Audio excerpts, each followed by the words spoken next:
Can you talk a little bit about the penguins here? They're new, and it usually takes them, you said, 5 years to breed normally, and it took them a year.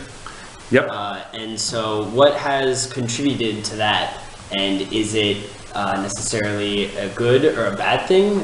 Because I'm sure you didn't foresee, so many new penguin babies coming in as quick as they did. Yeah. Well, first of all, babies are always really exciting for us here. It's always cool.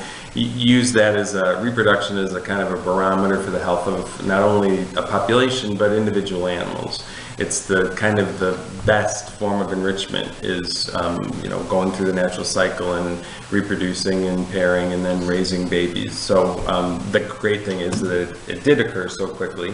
Although we weren't completely prepared for it, we had thought it was probably going to be between 4 and 6 years that we were going to expect the first nesting.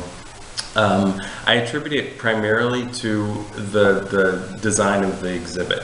It's a very complex exhibit. A lot of penguin exhibits you see are a pretty sterile pool with not a lot going on, pretty similar, uniform depth throughout the pool.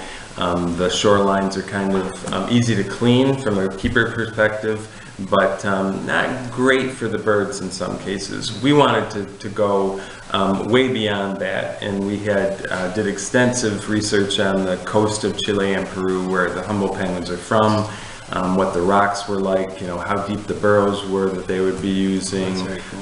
The elevations of the water, kind of the structure of the water. There's lots of underwater caves along that coast, so we tried to replicate that here, which worked really well, and pretty much immediately the birds went from being pretty uptight, and they react as they're so social and communal.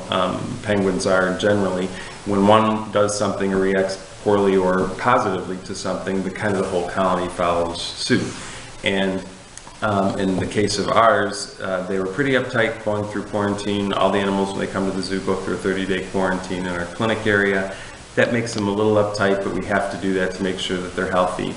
And then going to the exhibit, almost immediately, they were very comfortable, very calm. They started looking for territories and breaking off from the colony, and that's typically not something you see for a while after they're introduced to a new exhibit.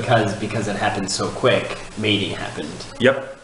Yeah, the territories started happening really quickly. We started offering pebbles, which they like to carry around and offer each other in the pairs and start to build nests. And with that next spring we had chicks. And so are you foreseeing growth of the penguin exhibit within the next couple of years because this happened so fast? Or?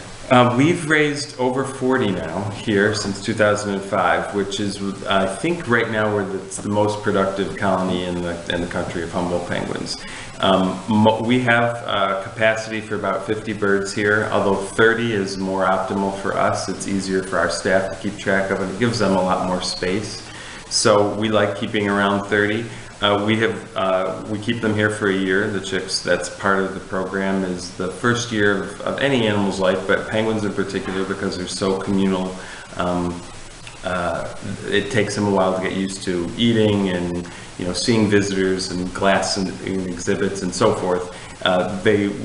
We always keep them in their birth colony for the first year, and then there's recommendations made. Like most of the animals that we have at the zoo, the populations are managed from national groups, not just from internal.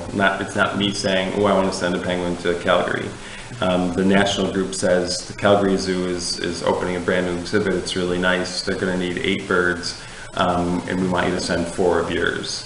And that's how it's usually done. And so most of the birds that we've hatched here have gone on to go to other zoos, Calgary being one of those. So it's been really interesting.